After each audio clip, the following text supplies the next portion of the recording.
Bom dia, pessoal. Quero dizer que eu estou muito feliz de estar aqui nesse lugar bonito e na companhia de vocês. Meu nome é Roberto Silva, as pessoas me conhecem por Silva, e eu faço teologia na Faculdade Batista do Paraná. E uma das atividades que tem para esse ano é conversar com vocês a respeito desse assunto aqui, olha. Um amigo verdadeiro, e não só isso, um amigo verdadeiro para toda hora. E para nós começarmos bem, eu gostaria de começar com uma oração. Eu peço que fechem os olhos para dizermos assim: Senhor, Deus poderoso, nós te agradecemos por podermos estar juntos aqui nesta manhã e nós pedimos que o Senhor ministre essa palavra, que essa palavra toque o nosso coração e faça parte da nossa vida. É o que pedimos em nome de Jesus. Amém. Amém. Pessoal, eu gostaria de começar comentando uma coisa com vocês que eu acho que vocês não sabem. Vejam só, que a vida não tá fácil. Parece até aquele nó que a gente aperta bastante, assim, né? Aquele nó cego. Quero dizer uma coisa para vocês, eu trabalho com restauro de móveis antigos. E às vezes a gente coloca o móvel em cima da carroceria para fazer uma entrega, né? E tá muito rápido, tá com muita pressa, dá aquele nó e depois para soltar esse negócio. E se molha, então fica pior ainda. Né? E às vezes parece que a vida da gente está assim, né? É um nó, porque não faltam problemas. Nós temos as doenças como o Covid que chegou aí e balançou todo mundo. Nós temos guerras que acontecem, às vezes acontecem até longe, né? Como essa atual que acontece lá na Ucrânia, mas impacta a toda a nossa vida, a vida de todo mundo. A gente tem disputa política, que nós passamos por isso daí recentemente, e virou uma guerra, virou uma coisa que ninguém se entende mais. A gente tem os alimentos que não precisa nem falar, né? É só ir em qualquer mercado, em qualquer feira, a gente vê como é que está o preço das coisas.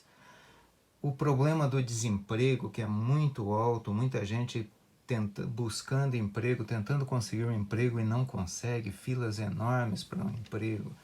Remédio quando nós precisamos, que é muito caro de se conseguir. Água, luz, gás, não preciso nem dizer, né, a dificuldade que a gente tem de pagar essas contas. E não são só essas coisas materiais, tem os preconceitos, né, de todo tipo, de raça, de credo. É uma situação muito complicada nos dias de hoje. Nós temos problemas com os vizinhos, às vezes da briga, e não só com os vizinhos, às vezes até com amigos e até com a família. A gente acaba se desentendendo muitas vezes. A gente tem, se nós pensarmos os nossos problemas mais internos, a gente tem depressão de ficar focado ou amarrado no passado, a ansiedade, que é uma coisa que é muito comum nos dias de hoje, ansiedade sobre as coisas que vão acontecer ainda, a solidão que muitas vezes nós sentimos. Quer dizer, quando nós olhamos todas essas coisas, desde as coisas mais longe que existem lá da guerra até as coisas mais internas, mais próximas de nós, né, como a solidão, parece que o mundo é só problema, né? Problema atrás de problema. Mas eu queria dizer uma coisa para vocês, uma novidade para vocês, que não foi sempre assim. Quando Deus criou o mundo era diferente. Como é que era quando Deus criou o mundo? Era uma coisa parecida com essa. Olha que imagem bonita, né? Só pela imagem a gente consegue sentir uma paz, uma tranquilidade. Ela demonstra uma paz, uma tranquilidade. E era assim que Deus criou o mundo, né? Deus não criou com todos esses problemas, mas para que houvesse paz, para que houvesse tranquilidade, né? O tempo era sempre bom, não existia essa história de o ano passado uma seca enorme que nós não tínhamos água para nada, esse ano não para de chover. Acabei de ouvir no rádio, enquanto eu estava a caminho, que em todas as estradas que nós temos aqui, BR-277, 376, 116, houve queda de barreira pela quantidade de chuvas que aconteceu. né? Isso não existia, né, quando Deus criou o mundo. A comida era à vontade, era só colher e comer. Os animais viviam em paz, você não precisava se preocupar com animais, mesmo os animais selvagens, eles viviam em paz com o homem. O homem tinha uma mulher bonita, e a mulher que foi criada para fazer companhia para o homem, para ajudá-lo no que ele precisava, para ser uma auxiliadora para o homem, e não uma mulher que cobrasse ou que brigasse com o homem, né? Por outro lado, o homem estava ali para proteger, para servir a mulher, né? Era uma coisa que funcionava à perfeição, com paz, tanto com relação ao homem quanto com a mulher. E não existia o pecado, tudo era perfeito, né? Tudo funcionava bem, não existia problemas nesse ambiente. E mais ainda, Deus falava com o homem diretamente. Imagine Deus a cada tarde vir para tomar um café com o homem, né? Olha que maravilha. Isso era o que funcionava, era assim que funcionava quando Deus criou o mundo, né? E é isso que consta lá no início da Bíblia, em Gênesis, no capítulo 1, bem no comecinho, ele diz assim: o homem dominará sobre os peixes do mar, sobre as aves do céu, sobre os animais domésticos, sobre todos os animais selvagens da terra e sobre os animais que rastejam pelo chão. Quer dizer, estava tudo dominado, o homem dominava tudo. E mais ainda, então Deus olhou para tudo que havia feito e viu que era muito bom. Imagine, se era muito bom para Deus, como seria para nós, né? Seria perfeito, era a perfeição, né? E olha só, o homem, o Adão, só precisava de uma coisa para usufruir de toda essa beleza, de toda essa situação, de todo esse ambiente de paz. Ele só precisava confiar em Deus. Porque Deus falou para o Adão: coma à vontade dos frutos de todas as árvores do jardim, exceto da árvore do conhecimento do bem e do mal. Veja, não era da maçã, não. A maçã ele podia comer. O que ele não podia era a árvore do conhecimento do bem e do mal. Porque Deus disse: se você comer desse fruto, com certeza morrerá. E vocês sabem o que o Adão fez? Vocês sabem, né? O Adão não confiou nas palavras de Deus. E olha o que ele fez: ele comeu a maçã. Eu quero compartilhar até uma história com vocês, que a minha esposa trabalha no CEMEI da SIC, da Cidade Industrial de Curitiba. E ela trabalha com as criancinhas, né? E esses dias tinha um menino de uns 3, 4 anos dentro da sala de aula correndo para todo lado, corria para cima, corria para baixo. Aí o que ela fez? Ela chamou o menino, chamou a atenção do menino e disse: escuta aqui, você não pode ficar correndo aqui dentro, correr é só lá fora. Aqui você vai cair, você pode cair, se machucar, machucar seus amiguinhos. Você não pode ficar correndo aqui, você entendeu? Ele disse: entendi. Você vai continuar correndo? Vou continuar correndo. Quer dizer, o nome dele devia ser Adão, né? Porque entendeu tudo, mas não obedeceu. Adão não obedeceu. O homem desobedeceu, comeu o fruto do conhecimento do bem e do mal. A única coisa que ele não podia fazer, né? E a consequência disso, olhem só, aquele ambiente tranquilo, bonito, de paz, perfeito, virou uma coisa mais complicada, né? Olha a consequência de não confiar na palavra de Deus. Olha a consequência de desobedecer e trazer o pecado para o jardim que era perfeito. O Adão perdeu o paraíso, né? Não porque Deus foi mau, mas porque não podia existir aquela situação perfeita com a desobediência, com o pecado que Adão trouxe para o jardim, né? E aí as dificuldades começaram.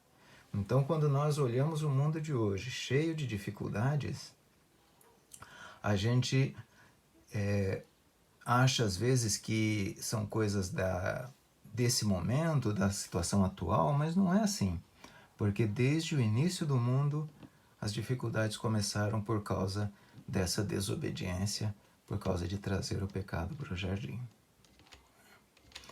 E foi isso que Deus disse, que maldita é a terra por sua causa, por não ter dado ouvidos à voz de Deus, por ter dado ouvidos à voz da mulher e por ter feito o que não era para fazer. Isso consta em Gênesis 3. Né?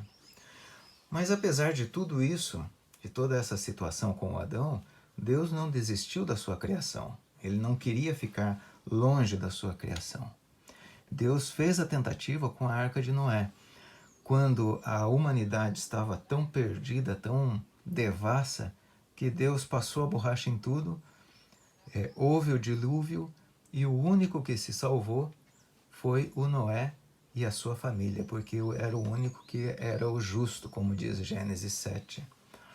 E a partir daí, o Noé poderia repovoar a terra com a sua família e tudo estaria novamente perfeito. Será que funcionou assim? Não funcionou, né? O Noé foi salvo com a família, a terra começou a ser repovoada, mas de novo começou a decadência. Deus tentou novamente com Abrão e definindo um povo, imaginem, Deus definiu o povo que seria o povo de Deus. Para quê? Para que esse povo fosse o modelo para todos os outros povos que, olhando os hebreus, pensariam, não, eu quero ser como os hebreus, eu quero fazer o que o Senhor Deus definiu, disse que era para ser feito. Será que funcionou? Novamente, não funcionou. O povo foi estabelecido, mas começou a cair de novo, começou a se corromper de novo. E até ao ponto do povo de Deus virar escravo do povo do Egito. E não foi escravo por pouco tempo, não. Eles ficaram mais de 400 anos como escravos. Alguns historiadores, alguns teólogos dizem que poderiam existir até 2 milhões de pessoas, de 2 milhões de escravos hebreus trabalhando para os egípcios. Imaginem 2 milhões. E aí a gente vê a grandeza e o poder de Deus, porque Deus resolveu libertar esse povo que era escravo no Egito.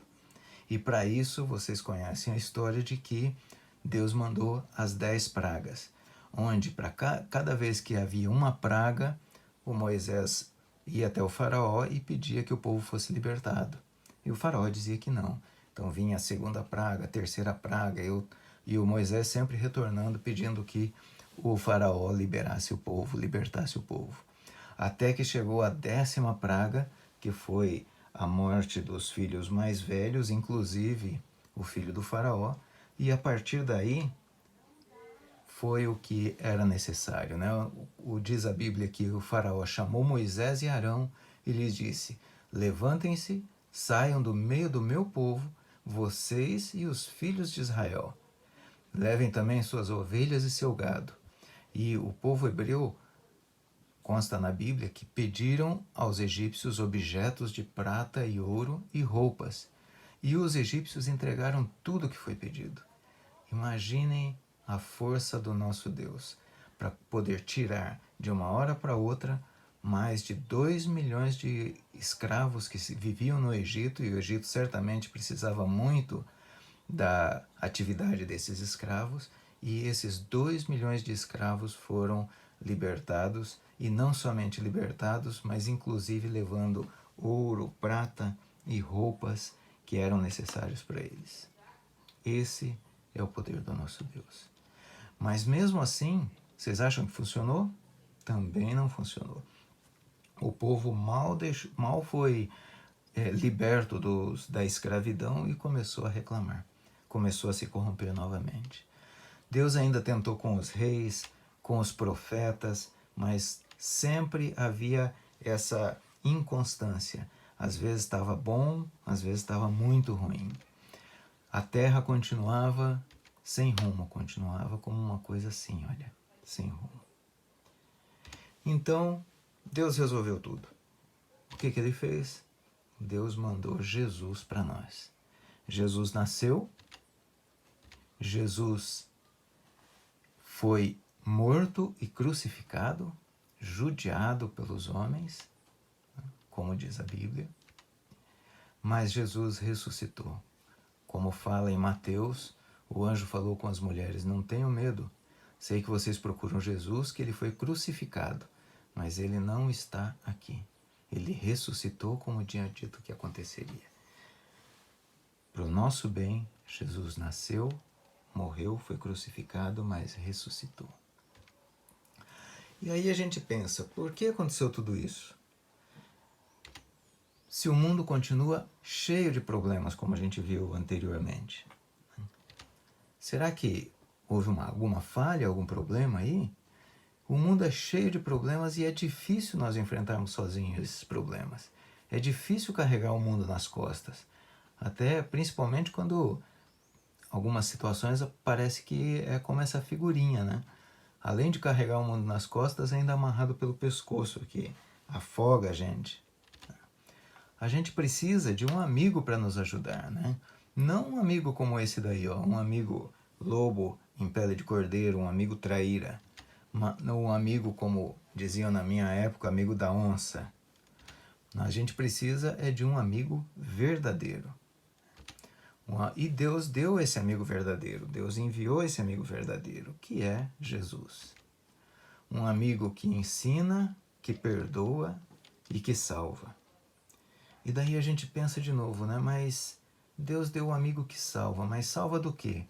Dos problemas desse mundo? Certamente não é dos problemas desse mundo, porque o mundo continua com problemas até hoje. Por quê? Porque Jesus não veio para acabar com as doenças. Jesus não veio para acabar com a fome, para acabar com a pobreza. Jesus veio para estar conosco, para estar com a gente nas doenças, na fome, na pobreza, nas dificuldades, no sofrimento. Jesus veio para dar forças para enfrentarmos as dificuldades. Consta lá em João 16, 33. Neste mundo vocês terão aflições, mas tenham coragem, eu venci o mundo. E se Jesus venceu o mundo, nós temos que estar com ele, porque daí nós teremos força para passar por todas essas dificuldades que nós temos que passar neste mundo, nesta vida. Para isso, Jesus veio para estar conosco. Jesus veio para ensinar o que nós devemos fazer para termos paz, mesmo nas dificuldades. Jesus veio para perdoar quem pede perdão. Não veio para procurar ou para buscar aquelas pessoas perfeitas, porque nenhum de nós é perfeito, todos nós temos defeitos. Mas ele veio para perdoar se nós pedimos perdão com o coração. Jesus veio para salvar quem quer ser salvo. Não desse mundo, não das dificuldades desse mundo, mas para quem quer ser salvo para sempre. Para sempre. E eu quero dizer mais uma coisa, finalizando para vocês, que o tempo passa muito rápido. Eu gosto de colocar os enfeites de Natal na minha casa, e eu já falei em casa que eu estou pensando em deixar as luzinhas, né, ao invés de ficar instalando e tirando, porque passa tão rápido. Ontem parecia que era janeiro e nós já estamos em dezembro de novo. Então, ao invés de ficar tirando e colocando, acho que eu vou colocar as luzinhas e deixar, porque passa muito rápido o tempo. E, consequentemente, a vida da gente passa rápido, passa muito rápido, não é?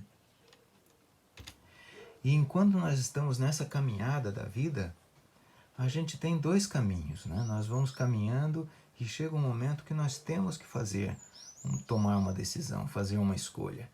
Nós continuarmos caminhando nessa vida com Jesus e, neste caso, nós vamos continuar passando por dificuldades, passando por problemas, mas nós estaremos com Ele para que Ele nos dê força.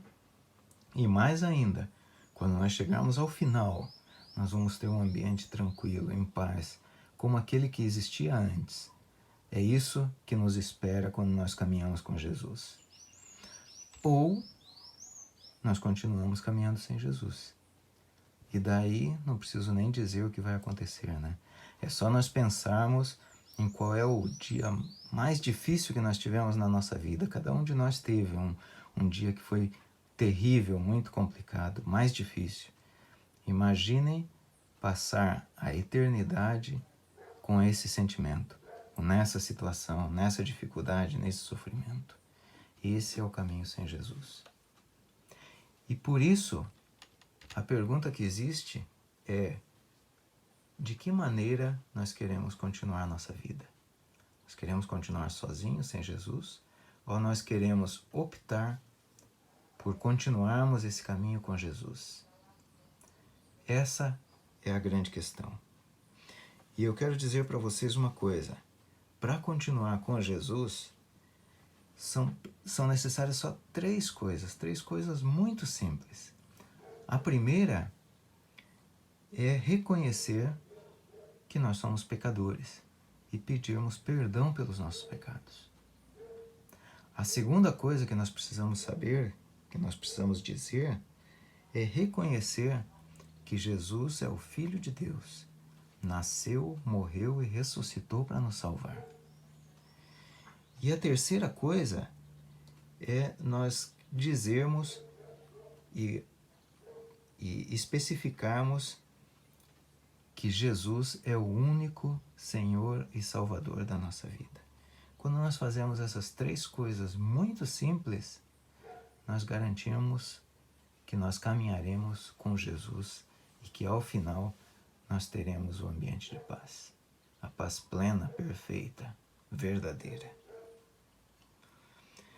Eu gostaria de finalizar então com uma oração, e nessa oração eu vou repetir a minha decisão sobre esses três pontos. E se vocês, no coração de vocês, tiverem o interesse, a vontade de repetir esses três pontos, é só seguir comigo nessa oração, dizendo assim: Senhor, Deus misericordioso, nós te agradecemos por esse momento que tivemos, pedimos que essa palavra faça parte da nossa vida.